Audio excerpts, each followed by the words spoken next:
지난주 오전 오후 예배 시간, 오후 예배 시간은 김남현 전사님이 했고, 오전 예배 시간에 이어서 열왕기하서 2장 대하설교 연장선상에서 하나님의 말씀을 나누고자 합니다. 여러분은 누군가에게 의미 있는 옷을 물려받은 적이 있습니까? 옷 말입니다. 우리 학생들은 물려받은 옷은 잘 안 입으려고 하죠. 그러나 의미가 있는 옷은 서로 물려받으려고 할 거예요. 아닌가요? 제가 하고 있는 이 팔찌 같은 것도 옷은 아니지만, 지금 제가 이 팔찌를 처음에 만들고 그 성경 구절 쉐마, 너는 마음을 다하고 힘을 성품을 다하고 힘을 다해 내 하나님 여호와 사랑하라, 신명기 6장 5절 써놨는데, 제가 지금 마르고 닳도록 이걸 차고 있죠. 예. 그래갖고 이거를 제가 달고 달게 차다가 나중에 제 아들한테 물려주려고 그래요. 별 감동이 없으신데 감동적이겠죠. 너는 마음을 다하고 꼴까닥 그러면 아론이가 울면서 주를 뜨겁게 사랑하리라 뭐 이러지 않을까요? 저는 그런 기대를 하면서 이걸 지금 마르고 닳도록 자나깨나 차고 있는데, 그렇습니다. 최근에는 마음판 그림 성경책 아시죠? 그 책 저자이신 박홍식 목사님께서 저한테 소포를 하나 보내왔어요. 소포를 열어보니까 본인의 목사 가운이에요. 이게 뭐지? 그래서 목사 가운이 들어있나 했는데, 통화를 했더니 자기가 이제 1년? 이제 2년 있으면 이제 은퇴래요. 그렇게 되신 줄 몰랐는데 목소리가 굉장히 정정하셨거든요. 제가 얼굴은 뵌 적 없고 목소리만 들었고 그림을 지금도 계속 그리고 계시거든요. 성경 그림을. 그래서 되게 젊으신 분인 줄 알았어요. 저는. 그리고 대전에 계십니다. 본 적이 없어요, 한 번도. 근데 저한테 갑자기 자기가 처음 목회자가 됐을 때 받았던 목사 가운, 굉장히 의미가 있는 거죠. 처음 목사 받을 때는요, 전부 불덩어리예요. 전부 엄청난 그 각오와 사명감으로 임하게 돼 있습니다. 아무리 날라리래도. 그럼 각오와 열의가 있다고요. 그 가운. 그러면은 예를 들어 30살에 목사 안수를 받았다면은 40년 된 겁니다. 70에 은퇴니까요. 그렇게 뭐 40에 받았다고 해도 30년 된 거예요. 썩어서 냄새가 나느냐 그러진 않고요. 아무튼 그 의미가 있는 본인의 그 평생의 그 목회의 그 땀이 깃들여 있고 성찬을 할 때마다 입었던 그 옷이거든요. 그리스도의 피와 살을 기념할 때마다 입었던 옷이죠. 근데 그걸 소포로 저한테 보내고 편지를 거기다가 이렇게 손편지를 쓰셔서 보내주셨습니다. 자신이 은퇴할 때가 되었으니 이 가운을 누구에게 줄까 고민을 하다가 서울에 있는 제가 갑자기 생각났대요. 저랑 일면식도 없어요. 하면서 앞으로 자기가 그리고 있는 이 마음판 그림 성경 책도 같이 수정하고 교정해 나가는데 함께하는 동역자가 남궁현우 전도사님이 되었으면 좋겠다. 이게 웬 떡이냐. 저는 감사하죠. 그 그림책 성경은 그거 엄청난 작품이거든요, 사실은. 그래서 저도 이제 만화가 문화생으로 있었고 해서 계속 저한테 교정을 제가 봐주고 있어요. 목사님이 그림을 그리고 거기다 이제 성경 말씀을 넣고 이메일로 저한테 보내주세요. 제가 보고 이건 좀 무리가 있다. 이 그림이 이래서 되겠냐. 그리고 여기에 글씨가 이렇게 들어가면 이게 경계선이 없고 1장인지 2장인지 3장인지 이게 헷갈린다. 그러냐고. 아무튼 우리는 동지라고. 저는 그런 말 안 하는데 계속 목사님이 저를 예뻐하세요. 일면식도 없는데. 기분이 나쁘지 않더라고요. 굉장히 좋더라고요. 그래서 그 가운을 저희 농장에 고이 모셔놨고, 저도 내년에 목사 안수 받을 때 뭐 생겼으니까요. 그거 입어야죠. 그것도 살려면 또 돈이 엄청 들어요. 그 가운 입을 겁니다.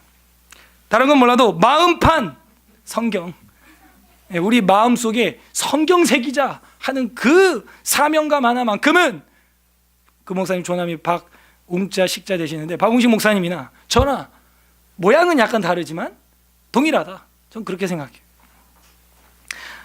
비유가 적절하지 않을 수도 있지만 엘리야와 엘리사는 이름은 달랐고 같은 형제지간도 아닙니다. 오해하지 마세요. 엘리야, 엘리사 한다고 그 형 동생 아니야? 완전 다른 가문이에요. 그러나 그들이 하는 사역은 같은 사명이었어요. 하나님의 말씀을 이스라엘 백성의 마음판에 새기는 일에 전심전력을 한 거죠. 오늘 열왕기하 2장에도 보면 옷을 물려주는 장면이 나옵니다. 의미가 있는 것이죠. 제가 알고 있는 전도사님, 여러분도 제가 하도 많이 얘기를 해서 알 테지만 예수사관학교의 변창우 전도사라는 분, 전사님 계시죠? 그 전사님이 아버지가 입던 정장을 신대원 1학년 내내 입었었어요. 제가 그걸 기억합니다. 굉장히 촌스럽거든요.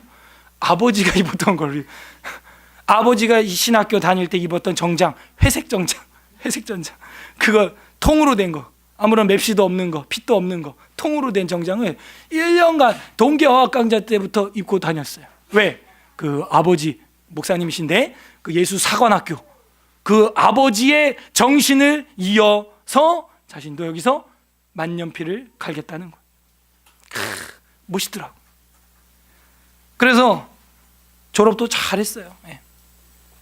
그와 같이 오늘도 엘리야와 엘리사의 어떤 리더십의 바톤 터치가 일어나는데 옷을 물려주면서 일어난다는 거예요. 옷에 무슨 옷 자체에 무슨 효험이 있는 것은 절대 아닙니다.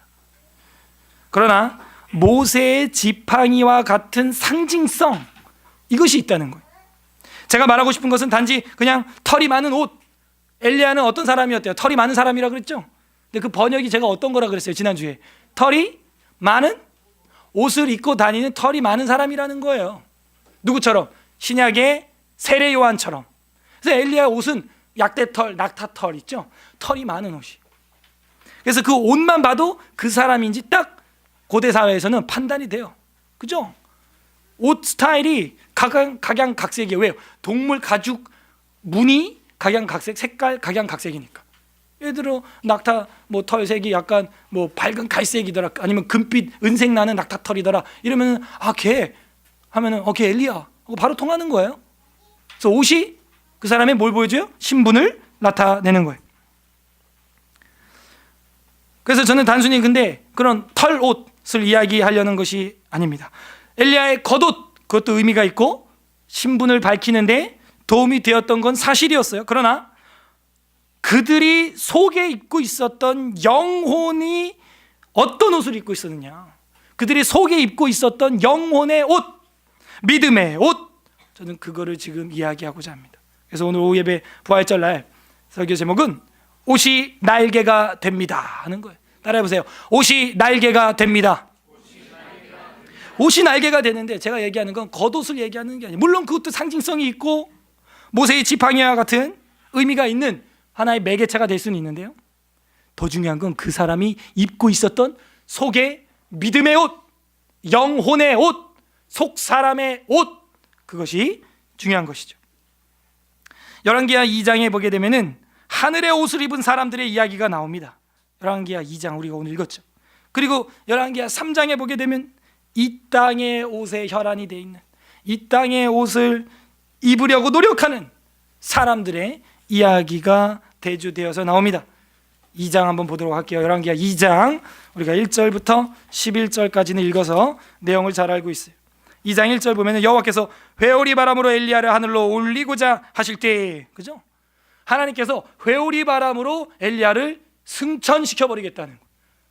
공교롭게도 오늘 오전에 부활절이라서 예수 그리스도의 승천 이야기를 우리가 봤죠. 성경에 사람이 산채로 죽지 않고 승천한 이야기가 딱 3번 나옵니다. 아는 대로 오늘 예수 그리스도 부활 승천하셨네, 할렐루야, 우리 예수 부활 승천하셨네. 그 다음에 여기서 지금 누가 올라갈 거래요? 엘리야. 그럼 3명이라 그랬는데 하나 누굴까요? 뭐야? 에녹 맞습니다. 에녹. 창세기에 나오는데 에녹은 365년을 살았고 하나님과 함께 동행하였으므로 죽음을 보지 않고 데려가셨다, 이렇게 나와요. 그래서 이 하나님께서 데려가시는데 회오리 바람으로 승천해서 들어 올려서 죽음을 맛보지 않는다는 이 사람들의 공통점이 있어요. 에녹, 엘리야, 예수 그리스도 공통점이 있다. 공통점 뭐냐? 예언자적 삶을 살았다는 겁니다. 먼저 에녹 같은 사람을 먼저 보게 되면요, 창세기에 전혀 소스가 없어요. 여러분 에녹을 해석하려면요, 창세기, 출애굽기, 레위기, 민수기, 신명기, 여호수아, 사사기, 룻기, 삼상아, 왕상아, 대상아, 에스라, 느헤미야, 에스더, 사람에게 다는 호요라, 오므미, 나하사, 하스, 말라기까지 다 봐도 안 나와요. 어디 가야 되냐? 마태, 마가, 누가, 요한, 사도행전, 고린도전후서, 로마서, 갈라디아, 에필, 골몬 해가지고 유다서까지 가야 됩니다. 유다서 한번 펼쳐보세요. 요한, 계시록 바로 앞에 있는 책. 요한 계시록 바로 앞에 유다서는 달랑 한 장밖에 없습니다. 여기에 보게 되면은 뭐 1장이라고 할 것도 없죠. 한 장밖에 없으니까요.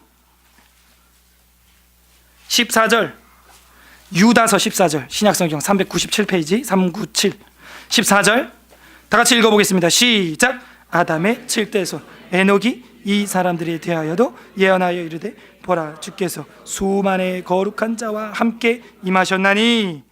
다시 차근차근 제가 읽겠습니다. 아담의 7대손 아세, 네게, 마야, 에, 무라, 노아 하면 이제 노아까지 10대거든요. 그러니까 에녹이 7대손 맞죠? 에녹이 이 사람들에 대하여 뭐 했대요? 예언하여 이르되 보라 주께서 수만의 거룩한 자와 함께 임하실 것이다 하면서 심판을 예언했다는 거예요. 그러나 이 내용은 창세기에 절대 안 나와요. 그냥 에녹은 주님과 함께 동행했고 승천했더라 땡. 근데 알고 봤더니 주님과 함께 동행했을 뿐만이 아니라 예언자적 삶을 살았고 수만의 거룩한 천사들과 임하실 주님의 심판, 노아, 홍수를 예언했다. 우리는 이렇게 봐요. 왜냐? 이 에녹의 후손들이 누구냐면 무두셀라라고 하는 사람이 있어요. 이 무두셀라라고 하는 사람의 이름은 창, 칼 뭐 이런 의미를 가지고 있어서 심판의 뜻을 무두셀라라고 하는 이름에 담고 있어요. 이 무두셀라가 인간 중에서는 가장 오래 살았죠? 몇 살 살았어요? 어우 좋아. 그렇게 해서 꼭 성경 고사 대회 나갑시다 우리. 그래서 969세면 1000년 조금 모자르게 살았어요 이 사람이. 그런데 그 아들보다 더 오래 살았답니다 무두셀라가. 그 아들은 라멕이라고 하는 사람인데요, 여러분 아들보다 무두셀라가 더 오래 살았다고요. 969세를 무두셀라는 살았고 라멕은 777년을 살았어. 근데 그 아들 라멕이 아버지 무두셀라보다 먼저 죽습니다. 근데 공교롭게 그 무두셀라가 죽는 그 해가 언제냐? 아담 이후 1656년입니다. 아담 한 살 이후부터 1656년이 지나는 딱 그 해 무두셀라가 몇 살에 죽는다고요? 969세에 죽는데 그 해 어떤 일이 터지냐? 노아 홍수가 뻥 터지는 거예요. 그 이름과 정확히 맞물려요. 심판하신다. 근데 그 무두셀라의 아버지가 누구냐? 에녹이에요. 다시 무두셀라의 아버지는 에녹이고 무두셀라의 아들은 라멕인데 에녹은 당연히 들림받아서 올라가 버렸고 무두셀라는 그 아들인 라멕보다도 더 오래 살았다고요. 말이 돼요? 아버지가 아들보다 더 오래 살았다고요. 말이 돼요? 자연의 이치를 어긋나죠. 이게 뭘 보여주는 거예요? 최대한 늦게 심판하겠다는 거예요. 하나님 최대한 늦게 심판하겠다는 거예요. 누가 죽을 때까지? 심판이라는 이름을 가지고 있는 무두셀라가 죽기 전까지. 그러니까 이상하게도 오래 살았어 무두셀라가. 그죠? 참고 끝까지 완벽히 참았어요. 완벽히 참았다는 건 우리가 또 어디서 볼 수 있냐면 라멕이라고 하는 사람이 나이를 보면 알 수 있어요. 무두셀라의 아들이 먼저 죽었다 그랬는데 좀 일찍 죽었어요. 몇 살에 죽었다고요? 777살에 죽었어요. 여러분 7이라고 하는 숫자는 제가 히브리어로 무슨 의미를 갖고 있다 그랬어요? 완전히, 맹세, 반복의 의미를 가지고 있어요. 7이라는 거예요. 그렇게까지 뭐 했다? 완벽히 참았어요. 그 다음이 누구냐? 노아예요. 노아의 뜻이 뭐예요? 안식, 휴식, 레스트, 안식이라는 거예요. 하나님은 이렇게 심판 중에도 노아 방주를 만들어 놓고 안식할 수 있는 공간을 마련해 주셨어요. 그러나 인간들은 탑승하지 않았습니다. 그리고 노아 홍수를 맞이하게 되는 것이죠. 그러므로 우리가 승천한 사람들의 이야기 중에서 예수 그리스도와 엘리야는 쉬운데 에녹을 해석하는 건 사실 이렇게 쉽지 않아요. 창세기를 봐야 되고 유다서를 봐야 되고 또 그들의 족보와 그들의 이름의 뜻까지 헤아릴 때 참된 에녹의 사역이 드러나는 거죠. 예언자적 삶을 에녹은 살았구나. 아들이 죽을 때까지 예언자적 삶을 선포했고 먼저 들림받은 그는 무두셀라가 죽던 해 노아 홍수가 일어날 것을 예언했다 하는 것을 미루어 살펴볼 수 있다는 것이죠. 그래서 엘리야도 동일하게 회오리 바람으로 하나님께서 들어 올려 가신다는 거예요. 그는 어떤 삶을 살았는지 더 이상 우리는 공부할 필요가 없어요. 혜성같이 나타났던 엘리야는 이제 사라질 입장에 놓여 있어요. 이제 무대 뒤로 내려가야 하는 그런 시기에 와 있습니다. 그래서 여러 지역을 거쳐가는데 길갈에서 나가고자 하더니 2절에 보게 되면 엘리야가 엘리사에게 이르되 청하건대 너는 여기 머물라 여호와께서 나를 베델로 보내시느니라 했더니 엘리사가 뭐라 그래요? 당신의 영혼을 두고 맹세하는데 당신 따라갈 겁니다. 나는. 넘어갑니다. 3절. 베델에 있는 선지자의 제자들이 또 있습니다. 그 제자들이 엘리사에게로 나와 여호와께서 오늘 당신의 선생을 당신의 머리 위로 데려가실 줄 아시나이까 하니 이르되 나도 또한 아노니 너희는 잠잠하라. 어쨌든 선지자들은 이제 엘리야가 퇴직하고 승천할 거를 어떤 방식으로든 알게 되었어요. 하나님이 계시로 알려줬든지 엘리야를 통해서 선포를 하셨든지 어쨌든 선지 생도들과 엘리사도 엘리야가 올라갈 걸 이미 다 알고 있답니다. 그러니까 잠잠하래요. 엘리야가 엘리사를 계속해서 떼어내려고 합니다. 그런데 엘리사는 끈질기게 여리고까지 따라가요. 5절. 여리고에 있는 선지자의 제자들이 엘리사에게 나와 이르되 여호와께서 오늘 당신의 선생을 당신의 머리 위로 데려가실 줄 아시나이까 하니 엘리사가 이르되 나도 아노니 너희는 잠잠해라. 6절. 요단으로 갑니다. 엘리야가 또 엘리사에게 이르되 청하건대 너는 여기 머물라 여호와께서 나를 요단으로 보내시느니라 하니 그가 이르되 여호와께서 살아계심과 당신의 영혼이 살아있음을 두고 맹세하노니 내가 당신을 떠나지 아니하겠나이다 하는지라. 이에 두 사람이 가니라. 선지자 제자 몇 명이래요? 7절에 보니까 50명이 가서 멀리 서서 바라보매 그 두 사람이 요단가에 서 있더니. 자, 이 50명이 어디랑 사실 대비가 되냐면 1장에 나오는 50부장과 50군대와 대비가 돼. 예, 세상의 옷을 입은 왕 아하시야, 여호람 이런 사람들은 이 땅에 갑옷을 입히는 데 혈안이 돼 있고 50부장과 50군대를 키우는 데 혈안이 돼 있는데 하늘의 옷을 입었던 엘리야와 엘리사는 하늘의 사역을 하는 선지자를 정확히 50명 이렇게 키우고 있는 양육하고 있는 모습을 성경에서는 대비해서 보여주고 있습니다. 8절. 엘리야가 겉옷을 가지고 말아 물을 치매. 이 겉옷은 어떤 겉옷이에요? 지난주에 우리가 봤던 털이 많은 겉옷이에요. 그렇기 때문에 이거는 굉장히 무거울 겁니다. 근데 그러니까 무거우니까 이걸 말아가지고 강물을 몽둥이처럼 빵 하고 쳤다는 거예요. 그랬더니 어떻게 돼요? 물이 이리저리 갈라지고 두 사람이 마른 땅 위로 건너가니라. 제2의 출애굽을 보는 듯한 그런 현상을 보여주죠. 그럼 뭐예요? 구원의 길을 여는데 엘리야가 누구처럼 사용당하고 있다는 거예요? 모세처럼 사용당하고 있다는 걸 지금 보여주고 있는 것이죠. 마른 땅 위를 걸어갔다는 거예요. 9절에 건너매 엘리야가 엘리사에게 이르되 나를 네게서 데려감을 당하기 전에 내가 네게 어떻게 할지를 구하라. 엘리사가 이르되 당신의 성령이 하시는 역사가 갑절이나 내게 있게 하소서. 여기 성령이라는 번역은 옛날에는 능력인데요, 사실은 성령보다는 능력이라고 하는 번역이 더 가깝습니다. 원어 뜻에. 근데 우리가 하도 막 성령 하니까 번역을 성령으로 해버렸는데 능력이 맞아요. 능력. 당신의 능력이 갑절이나 내게 있게 하소서 하는 거예요. 배나 있게 하소서. 그래서 당신의 그 사역을 넉넉히 감당하게 하소서 하는 것이죠. 분분해요. 이거 해석을 왜 갑절이라고 그랬을까? 장자에게 두 몫을 물려주죠. 보통 아버지가 자녀에게. 그래서 이게 계승, 상속의 의미를 가지고 있다. 이렇게 보는데 이제 또 우리 에스라 강좌하는 분들 중에서는 그냥 갑절을 준 거야, 뭐 그런 거 없어, 이제 이렇게 얘기하기도 해요. 그런데 제가 볼 때 이 뒤에 이런 말이 나와요. 12절에 한번 보세요. 12절에 엘리사가 보고 소리 지르되 뭐래요?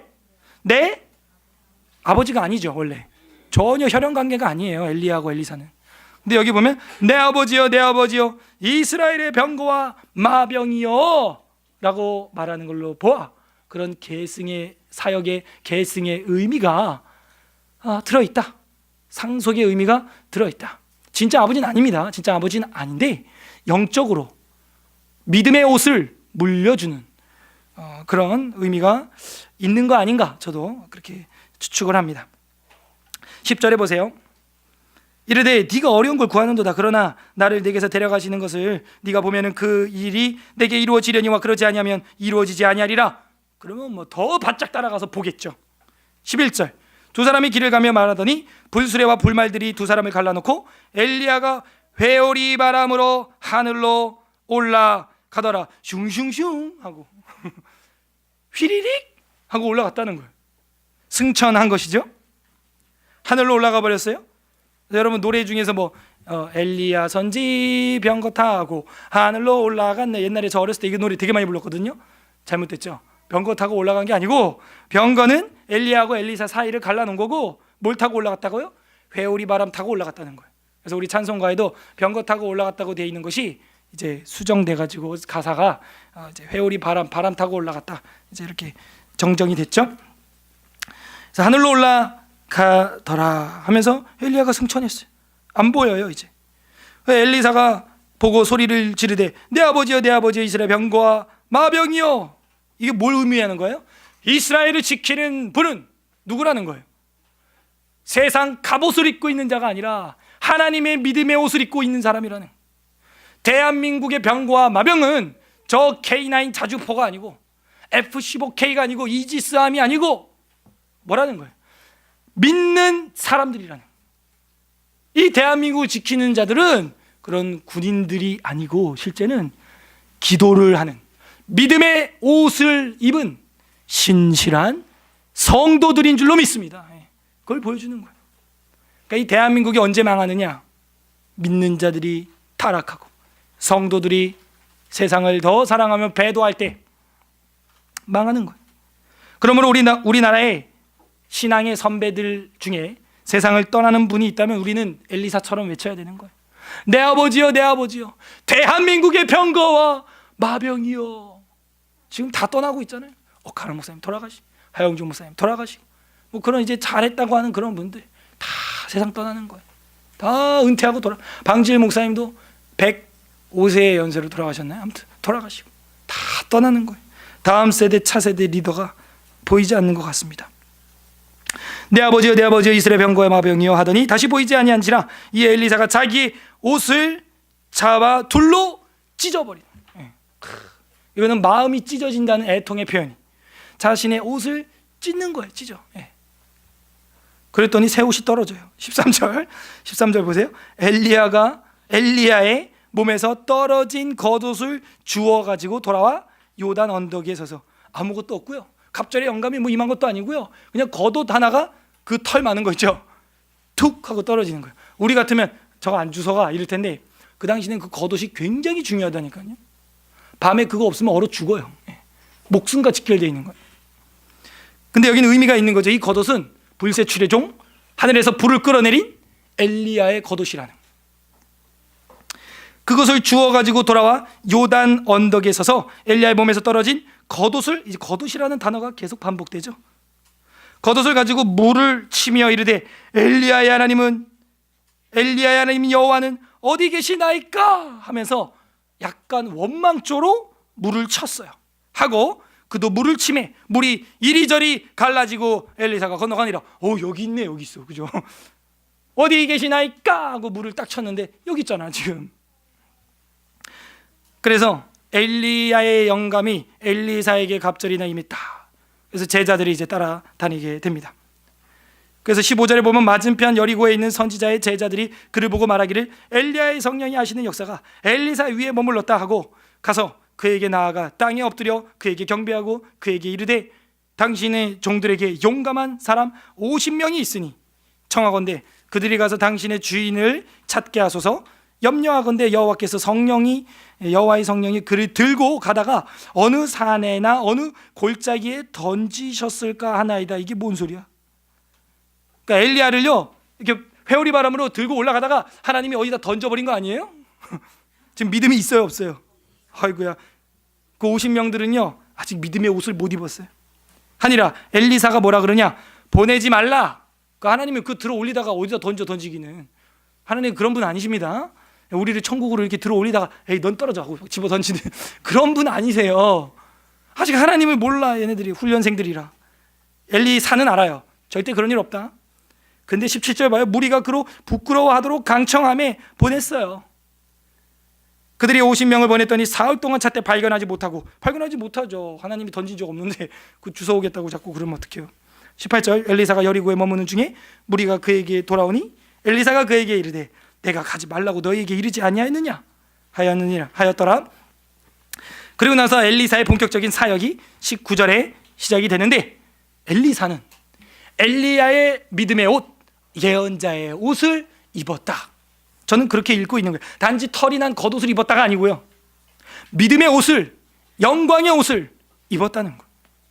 19절 그 성읍 사람들이 엘리사에게 말하되 우리 주인에게 보시는 바와 같이 이 성읍이 위치가 좋으나 물이 나쁨으로 토산이 익지 못하고 떨어지나이다. 엘리사가 이르되 새 그릇에 소금을 담아 내게로 가져오라 하매 곧 가져온지라. 21절 엘리사가 물 근원으로 나아가 소금을 그 가운데 던지며 이르되 여호와의 말씀이 내가 이 물을 고쳤으니 이로부터 다시는 죽음이나 열매 맺지 못함이 없을지니라 하셨느니라 하니, 그 물이 엘리사가 한 말과 같이 고쳐져서 오늘에 이르렀더라. 못 먹었던 쓴 물이 단물이 됐다는 거예요. 그래서 이제 엘리사의 사역이 시작되는데, 엘리사라고 하는 뜻은 뭐냐면 하나님은 구원이시다 하는 거예요. 엘리야 하는 건 무슨 뜻이었어요? 여호와 그가 하나님이시다. 하늘에서 불을 끌어내리는 분 여호와 그가 하나님이시다. 그는 선배 엘리야의 사역이었고, 후배 엘리사의 사역은 하나님은 구원이시다 하는 걸 소개해 주는 거예요. 이 물을 고침으로써 구원의 역사를 보여주고 있는 것이죠. 먹을 수 있게 해주는 거예요. 23절에 정말 힘든 본문이 나와요. 이 본문을 제대로 우리가 해석하기는 쉽지 않습니다. 23절 엘리사가 거기서 베델로 올라가더니 그가 길에서 올라갈 때 작은 아이들이 성읍에서 나와 그를 조롱하여 이르되 대머리여 올라가라 대머리여 올라가라 하는지라. 참 듣기에 민망하네요. 그죠? 엘리사가 대머리였는지는 모르겠는데, 또 얼마나 대머리였는지는 모르겠는데, 지금 하나님의 사람 예언자 엘리사를 보고 젊은 애들, 여기 작은 아이들이라고 되어 있는데요, 히브리어로 보면 청년이에요. 청년. 뭐 무슨 유치원생들을 말하는 게 아니고요, 젊은이들, 청년. 그래서 이 젊은이들이 성읍에서 나와서 뭐 했다고요? 조롱하여 이르되 엘리사한테 대머리에 올라가라 대머리에 올라가라. 이게 뭐예요? 너도 네 선배처럼 올라가 봐. 야, 이 대머리야. 이러면서 우리 규식이가 오늘 머리를 밀어가지고 내가 자꾸 설교하는데 머리를 극적대고, 그건 대머리가 아니야. 스포츠 머리야. 그래서 이 대머리에 올라가라 대머리에 올라가라. 여러분, 조롱이라는 것 자체가 뭐예요?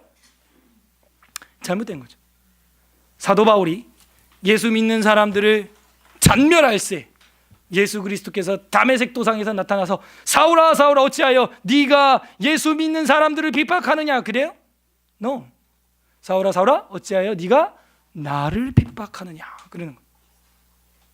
예수님 핍박한 적 없습니다. 사울은 직접 본 적도 없어요. 그냥 예수쟁이들 잡아 죽이려고 그 공문서 들고 돌아다녔을 뿐이에요. 근데 그게 누굴 핍박한 거래요? 예수님. 여기서 엘리사를 조롱하는 것은 누굴 조롱하는 거예요? 그러면 이 사람들은 지금 여호와 하나님이라는 신을 조롱하는 것이죠. 엘리야를 데리고 올라갔다고 해, 얘도 데려가봐, 얘도 여기도 데려가봐. 그러니까 엘리야가 승천했다는 거에 대한 신앙이 없는 자들이죠. 그걸 믿어? 엘리사 너도 올라가봐, 대머리야 너도 올라가봐. 이렇게 말하는 거예요. 조롱하는 건 하나님의 능력을 조롱하는 것이죠. 이게 이해가 돼야 이 다음 절이 이해가 돼요.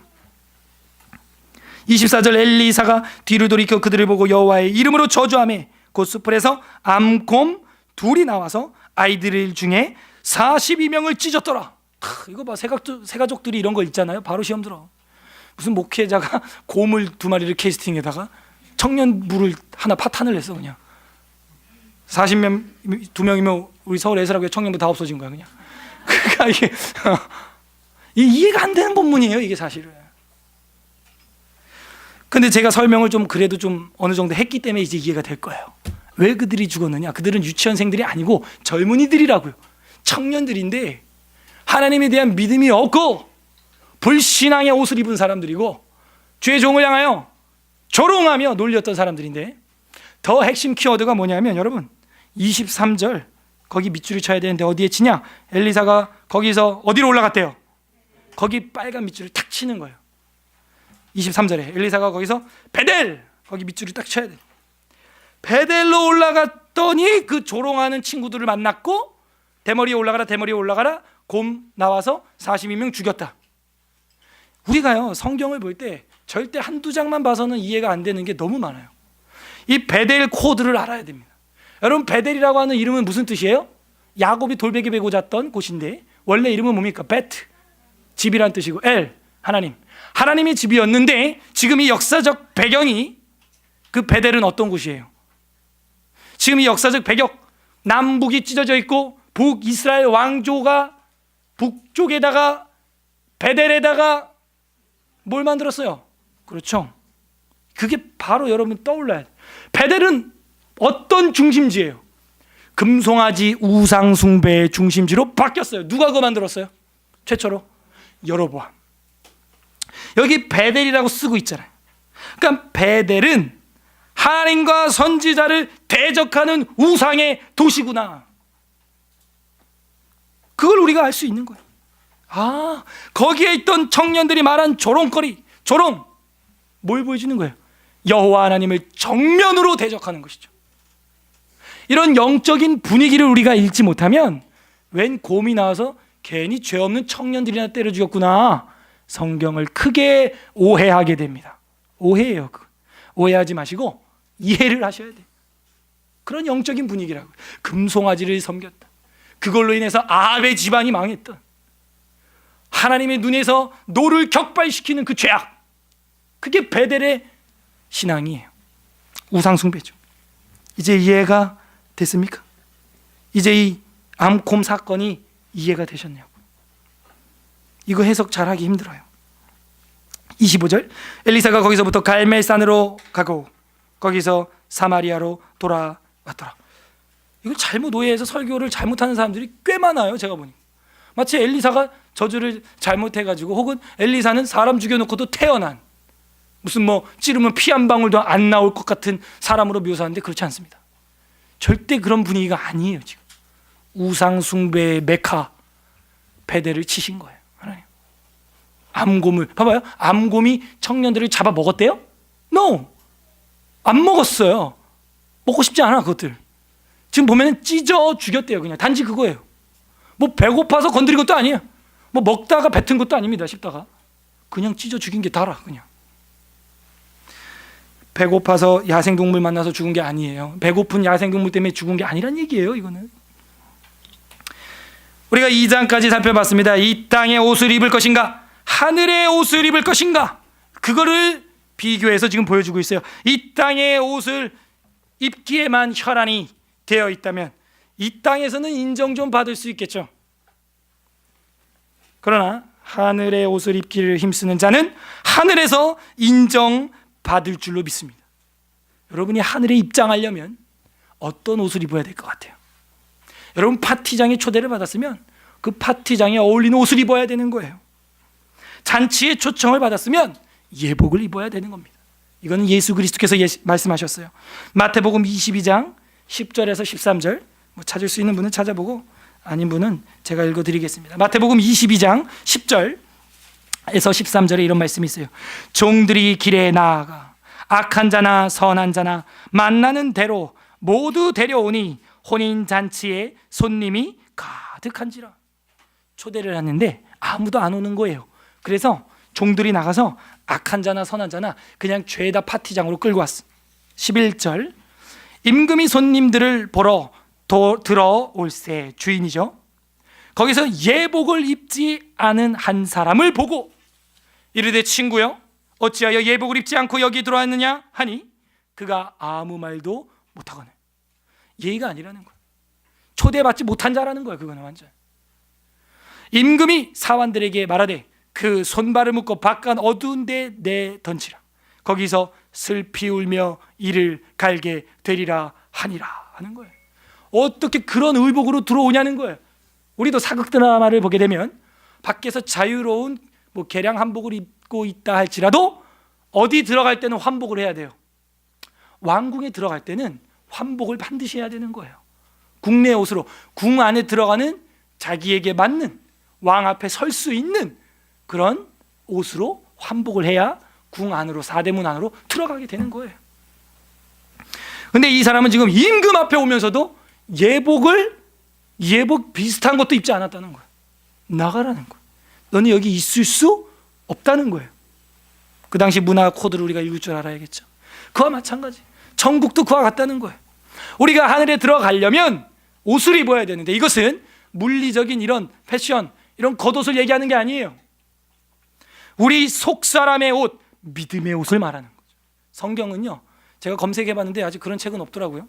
재밌는 책이나 논문을 지금 하나 쓰라면 하나 쓸 수 있겠어요. 옷의 신학. 제가 아는 동기부는 악기에 대하여 논문을 쓴 분도 있고, 성경에 나오는 악기 다 다뤄가지고 뭐 다양하게 논문, 그러니까 누구도 건드리지 않았던 부분을 논문이 되는 거거든요. 그런 게 제가 이걸 본문을 보면서 옷의 신학, 성전 신학도 있어요. 성전 신학이라는 게 있어요. 에덴이 최초의 성전이었고, 그 다음에 뭐 광야 공동체의 성전, 성막 성전, 솔로몬 성전, 그리고 예수 그리스도 있을 때 성전, 그리고 예수 그리스도가 우리의 성전, 내가 성전, 그 다음에 진짜 우리가 들어갈 성전, 저 천국 하면은 에덴 동산부터 새하늘과 새 땅까지를 성전이라는 신학으로 쫙 책을 하나 쓸 수가 있는 거예요. 실제 있습니다, 이게 신학 분야. 근데 제가 여기서 본 것은 옷의 신학이라는 거예요. 성전 신학이 아니라 옷의 신학, 겉옷 신학, 패션 신학. 무슨 얘기냐? 에덴 동산부터 옷은 등장하는 거예요. 여러분, 옷이 의미하는 게 뭐예요? 죄의 결과물이에요. 오늘 제 옷이 멋있나요? 오늘 부활절이라서 제 졸업할 때 여러분 양복 사입으라고 한 거 있죠? 하나는 상복이고 하나가 이건데, 오늘 부활절이라고 좀 나름 신경 써서 입고 배지도 달한. 멋있나요? 그런데 이 옷은 멋있는 게 아니라는 거예요. 뭐라고요? 죄의 결과라는 거예요. 우리가 죄를 지었기 때문에 아담과 하와는 에덴 동산에서 무화과 나무로 치마를 만들어 옷을 입었어요. 그러니까 옷이라는 건 원래 뭐 멋있다, 뭐 예쁘다 할 만한 건덕지도 없는 것이죠. 말한다면 이거죠. 그냥 너의 죄의 결과의 껍질은 예쁘게도 포장했구나. 좀 진짜로 이야기하면 이거예요.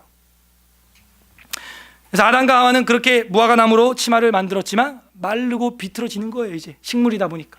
그러니까 하나님이 이제 옷을 바로 또 옷을 만들어줘. 뭐예요? 동물을 잡아서 가죽으로 된 옷을 만들어 입혀주십니다. 그리고 그 당시 고대 사회에서 이제 어떤 색깔의 옷을 입느냐에 따라서 그 사람의 신분이 달라지는 거예요. 야곱이 사랑했던 요셉, 무슨 색 옷을 입어요? 채색 옷. 채색 옷은요, 귀족이나 왕족들이 입는 것이. 야곱은 요셉을 뭐처럼 섬긴 거예요? 왕처럼 받든 것이죠. 하나님을 왕으로 믿지 않고 요셉을 왕처럼 섬긴 거예요. 그러니까 험악한 인생을 보내게 된 거예요. 뿐만 아니라 율법에 넘어오게 되면요, 너가 그 옷을 저당으로 잡아도 반드시 언제는 돌려주라는 거예요? 해가 지기 전에 돌려주라는 거예요. 율법에는 옷이 생명과 같은 재산임을 취급해주고 있어요. 재산으로 취급해주고 있어요. 왜? 고대 사회는 옷이 흔하지 않았기 때문에 밤에는 춥고 낮에는 더웠던 그 광야 지역에서 밤에 그걸 입지 않고 자면은 얼어서 저체온으로 죽는 거예요. 엘리야 시대에는 옷이 어떤 모습으로 보입니까? 사역의 계승의 표로 보이고 있죠. 겉옷. 갑절의 영감 대신에 겉옷이 떨어진 거예요. 그러나 제가 계속 말하지만 이 모든 신학 안에는 내 속사람의 옷, 믿음의 옷, 그게 핵심이라는 거예요. 예수님은 어떻게 됐습니까? 십자가에 못 박히기 전에 옷이 오히려 아담은 입었는데 둘째 아담인 예수님은 다 벗긴 바 됩니다.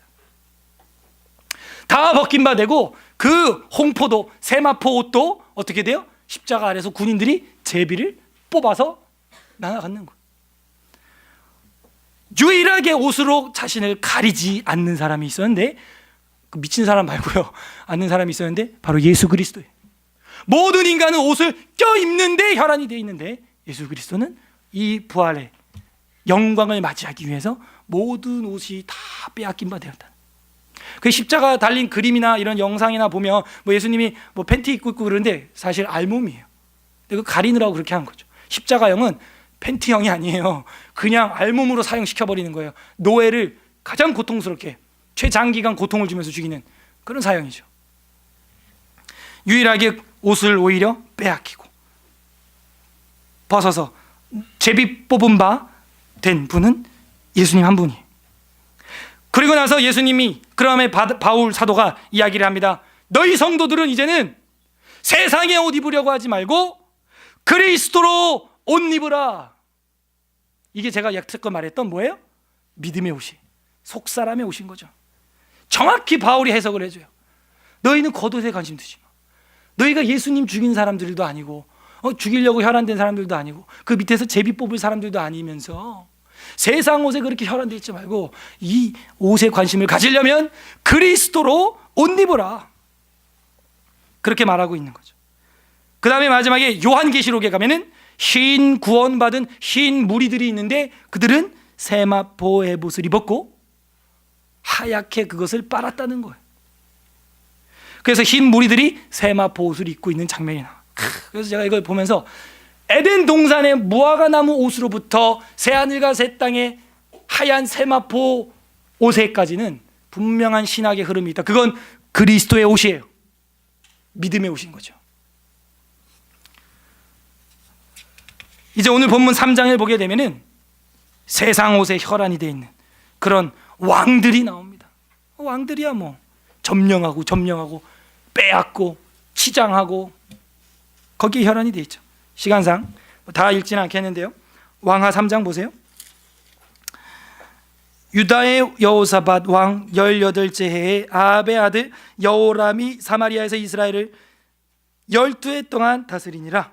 그가 여호와 보시기에 악을 행하였으나 그의 부모와 같지 아니하였으니 이는 그가 그의 아버지가 만든 바알의 주상은 없이 하였다는 거예요. 그러나 3절 그가 느밧의 아들 여로보암이 이스라엘에게 범죄한 그 죄, 그게 뭐예요? 아까 말했던 베델의 금송아지 우상죄, 그 죄를 따라 행하고 떠나지 아니하였더라. 4절에 보게 되면 모압 왕 메사는 양을 치는 자라 새끼 양 12만 마리 털과 수양 10만 마리의 털을 이스라엘 왕에게 바치더니, 이게 뭐예요? 모압 왕은 이스라엘에게 조공으로 양털을 바쳤어요. 그 양털을 어디다 쓰는 거예요? 세상 옷 만드는 일에 다 쓰는 거예요. 그걸 받았어요. 5절 아합이 죽은 후에 모압 왕이 이스라엘을 배반하고 그 털을 안 바친다는 거예요. 7절 그러니까 화가 나가지고 여호사밧이랑 이제 북이스라엘의 여호람이랑 합작으로 에돔이랑 3개국이 연합 전선으로 만들어서 저 모압 꿀밤을 주자 이러고 그 양털 때문에, 세상 옷 때문에 싸우는 장면이 조금 길게 나오는 겁니다. 4절 이하부터 끝절까지 다 그 얘기예요. 제가 좀 몇 개만 이제 보여드리면은 7절에 보게 되면 또 가서 유다 왕 여호사밧에게 사신을 보내 이르되 모압 왕이 나를 배반하였으니 당신은 나와 함께 가서 모압을 치시겠느냐 하니 그가 이르되 내가 올라가리이다. 나는 당신과 같고 내 백성은 당신의 백성과 같고 내 말들도 당신의 말들과 같으니이다 하는지라. 그래요? 그러면 우리 에돔도 초대하자 뭐 이런 이야기가, 에돔이랑도 같이 갑니다. 9절 이스라엘 왕과 유다 왕과 에돔 왕이 가더니 길을 둘러 간지 7일에 군사와 따라가는 가축이 먹을 물이 없는지라. 그래서 다 쓰러지는 거예요.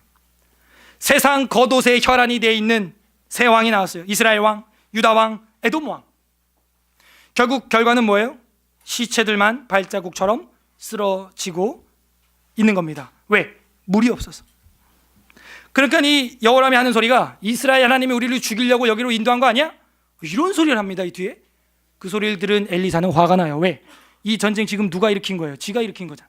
여호람 지가 육신의 겉옷, 양털 그것 때문에 일으켜놓고 뭐? 여호와가 우리를 끌어내서 물이 없이 해서 죽이게 한다고? 엘리사가 화가 나요.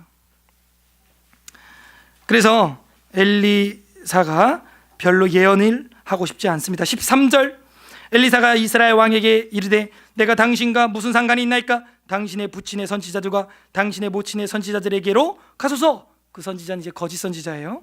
하니 이스라엘 왕이 그에게 이르되 그렇지 아니하니이다. 여호와께서 이 세 왕을 불러 모아 모압의 손에 넘기려 하시나이다. 이런 뚱땅지 같은 소리 한다는 거예요. 자기가 전쟁 일으켜놓고. 14절 엘리사가 이르되 내가 섬기는 만군의 여호와께서 살아계심을 두고 맹세하노니 내가 만일 유다의 왕 여호사밧의 얼굴을 봄이 아니면 그 앞에서 당신을 향하여 지도 아니하고 보지도 아니하였으리라. 이 무슨 얘기냐면 남유다 왕 여호사밧이 그래도 믿음이 있으니까 내가 지금 북이스라엘 왕 여호람 당신 보고 있는 거야. 어디 그런 말도 안 되는 소리에 지금 이런 얘기죠. 그러니까 이제 CCM 팀이 나왔는지 검은 고를 들고 나와가지고 엘리사의 기분을 상쾌하게 해주니까 엘리사가 기분이 풀어져서 예언을 합니다. 그러나 그 예언은 엘리사의 사역에 극한돼 있어요. 15절 보세요.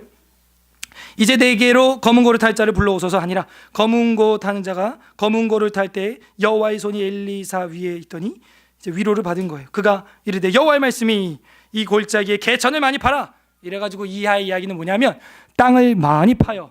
뭐가 필요해요? 지금 물이 필요하죠. 땅을 많이 파니까 갑자기 구름도 비도 지나간 적이 없는데 저쪽으로부터 물이 몰려오더니 자기 진영을 한번 싹 훑고 지나가는 거예요. 그래서 파놨던 그 웅덩이에 물이 고이게 되고 그 물을 먹고 마셔서 새 왕 3개 연합국이 살아나게 됩니다. 그 이야기예요. 넘어가겠습니다. 20절 보겠습니다. 아침이 되어 소재 드릴 때 물이 에돔 쪽으로부터 흘러와 그 땅에 가득하였더라. 근데 이게 또 일타이피라 그러죠. 일석이조라 그러죠. 이게 물을 마셔서 이 3개국 연합국이 살아남았을 뿐만이 아니라 지금 저 멀리 있는 대적국 누구예요? 모압. 모압이 볼 때는 이게 태양빛의 반사가 됐는지 물이 핏빛처럼 보인 거예요. 그래가지고 얘네들이 맨손으로 노력하려고 올라와요. 모압. 그래서 맨손으로 올라왔으니까 3개 연합국이 어떻게 하면 돼요? 그냥 산채로 잡으면 돼요. 그래서 일석이조로 승리하게 됩니다. 이게 엘리사의 사역이에요. 하나님은 구원이시라. 엘리사라는 뜻이 하나님은 구원이시라. 물이 없어서 죽어갈 그 군대들을 살려주셨을 뿐만이 아니라 전쟁에서도 구원해 주시는 이중으로 역사하시는 하나님을 보고도 이 세 왕들은 눈이 양털, 세상 옷에만 혈안이 되어 있어요. 22절 보세요. 아침에 모압 사람이 일찍 일어나서 해가 물에 비침으로 맞은편 물이 붉어 피같이 보인다 하는 거예요. 그래서 그냥 저 3개국이 내려오다가 지들끼리 싸워서 피가 강같이 흐른다 이렇게 착각을 하고 왔는데 피가 아니라 물이었던 것이죠. 그리고 모든 걸 빼앗기게 돼요. 24절 이스라엘 진에 이르니 모압 군대가 왔어요. 아무런 준비 없이 이스라엘 사람이 일어나 모압 사람을 쳐서 그들 앞에서 도망하게 하고 그 지경에 들어가며 모압 사람을 치고 25절 그 성읍들을 쳐서 헐고 각기 돌을 던져 모든 좋은 밭에 가득하게 하고 모든 샘을 메우고 모든 좋은 나무를 베고 길 헤레셋에 돌들을 남기고 물매꾼이 두루 다니며 치니라. 이 물매꾼은 뭐냐면 그 다윗 아시죠? 물맷돌 원격으로 돌을 던져가지고 사람 맞추는 기술자들. 오늘날로 치면은 저격수 되는 거죠. 그 당시는 총이 아니라 돌로. 그걸 물매꾼이라고 한 거예요. 그 물매꾼들이 두루 다니면서 그 모압 군대들을 다 때려서 죽이고 이렇게 했다는 거예요. 뒤처리했다는 거예요. 26절 모압 왕이 전세가 극렬하여 당하기 어려움을 보고 칼찬 군사 700명을 거느리고 돌파하여 지나서 에돔 왕에게로 가고자 하되 가지 못하고 27절 다 같이 읽겠습니다. 시작. 이에 자기 왕을 이어 왕이 될 마다들을 데려와서 성위의 번제를 드린지라. 이스라엘이 크게 경노함이 임함에 그들이 떠나 각기 고국에 돌아갔더라. 이게 무슨 얘기예요? 지금 모압 왕이 에돔 왕으로 가려고 열심히 노력을 했는데 에돔 왕한테 못 가는 거예요. 왜? 가면은 둘이 모압이랑 에돔은 형제지간이라서 서로 이렇게 좀 통하거든요.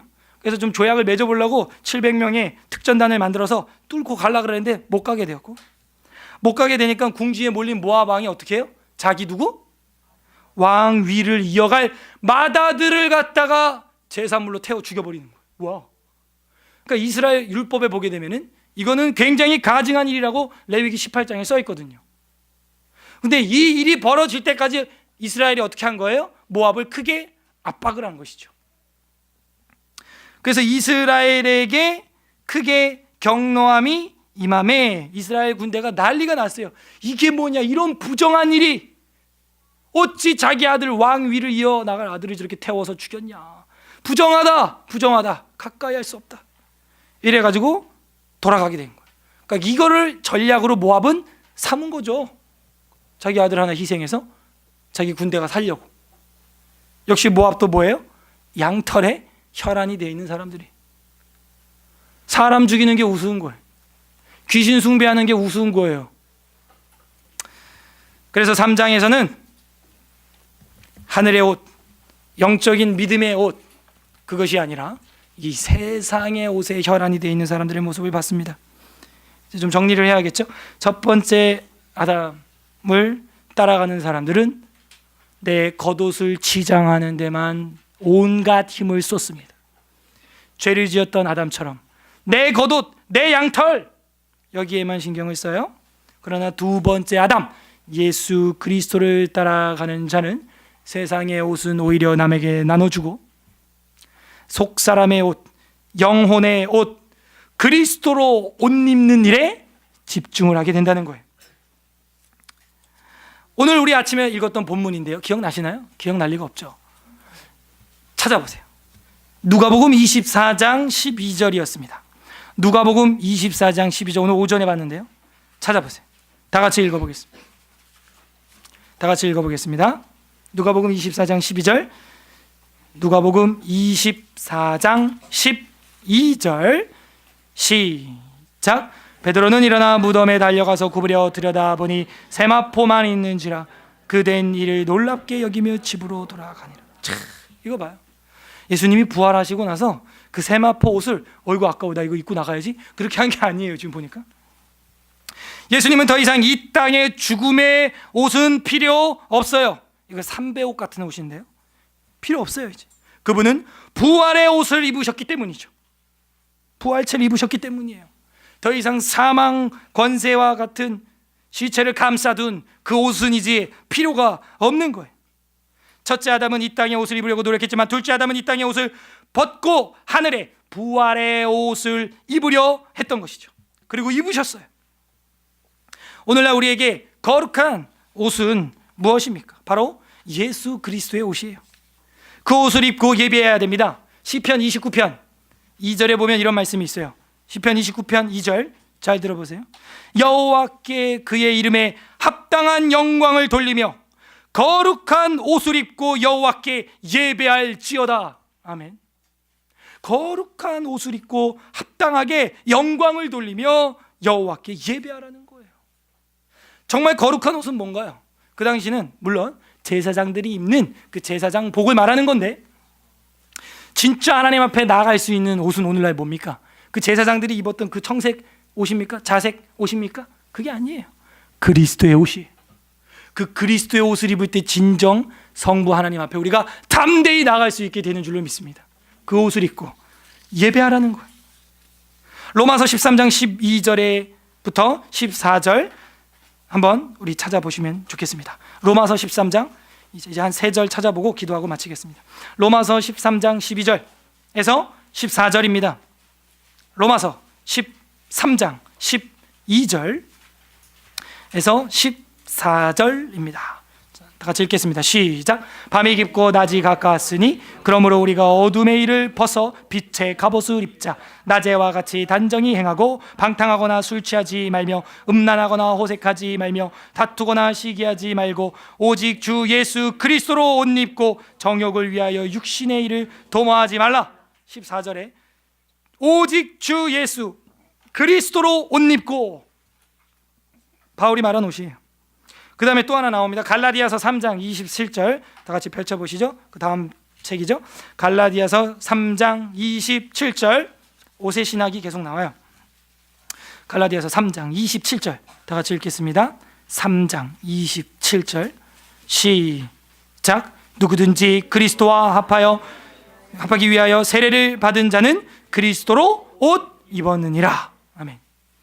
그리스도와 합하기 위하여 세례를 받은 자, 그는 그리스도로 옷을 입은 거라는 거예요.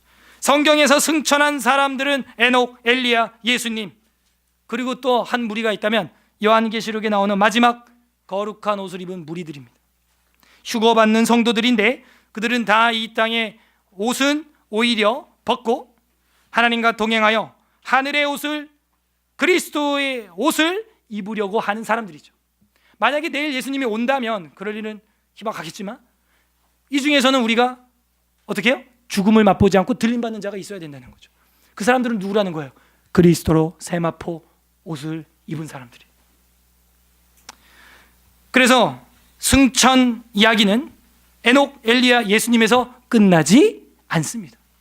요한계시록에 보게 되면은 거룩한 세마포의 옷을 입은 성도들, 배도하지 아니하고 마귀의 666표를 받지 아니하고 끝까지 고난과 환난을 견뎠던 그 성도들, 그들은 죽음을 맛보지 아니하고 산채로 공중에서 주를 영접하게 될 줄로 믿습니다. 그게 휴거라는 거예요. 진정한 휴거예요. 이걸 이제 날짜를 만들어서 점을 치고 이러면 사이비가 되는 거고요. 그런 날이 진짜 우리 앞에, 우리 자손들 앞에 펼쳐진다는 거예요. 우리는 아이들에게 무슨 옷을 물려줄 것입니까? 세상에 양털 물려주는데 혈안이 될 겁니까? 아니면 엘리야가 엘리사에게 물려줬던 믿음의 겉옷을 남겨주실 것입니까? 이제는 우리도 이 땅에서 그리스도를 따라 세마포 옷을 입도록 노력을 해야 될 것입니다. 그러면 마침내 그 옷은 우리에게 천국으로 향하게 하는 날개가 되는 거예요. 그래서 오늘 제목이 뭐라고요? 옷이 그 얘기예요. 멋있다는 얘기가 아니고요, 진짜 날개가 된다. 우리를 천국으로 향하게 하는 날개, 그 옷을 입으시길 간절히 바랍니다. 오늘 마지막 구절입니다. 요한계시록 19장 8절. 계시록을 한번 봐야죠. 요한계시록 19장 8절. 19장 8절 같이 펼쳐보시고요. 사모하는 마음으로, 우리도 그 옷이 날개가 되는 정말 그 영적인 믿음의 옷 사모하는 마음으로 같이 읽도록 하겠습니다. 계시록 19장 8절 시작. 그에게 빛나고 깨끗한 세마포 옷을 입도록 허락하셨으니 이 세마포 옷은 성도들의 옳은 행실이로다 하더라. 아멘. 우리가 그리스도를 따라가는 자들이라면 그 3개국 연합국의 왕들처럼 불의를 향하지 않겠죠. 정의를 행해야 되는 거예요. 비록 내 편을 들어주는 사람이 없을지라도 엘리야처럼 엘리사처럼 묵묵히 그 길을 걸어갈 때 우리는 깨끗한 세마포 에봇을 입고, 그 세마포 에봇은 우리의 그 옳은 행실로 꾸며지는, 재단되는 그런 옷인 겁니다. 우리도 엘리야처럼 엘리사처럼 이 땅의 옷이 아니라 영혼의 사명의 옷을 입고 이 땅의 옷을 입기에 혈안이 되기보다 그리스도로 옷 입어서 내 영혼의 날개가 되어 마지막 날에 엘리야처럼 에녹처럼 들림받을 수 있는 신앙이 되기를 주님의 이름으로 간절히 바랍니다.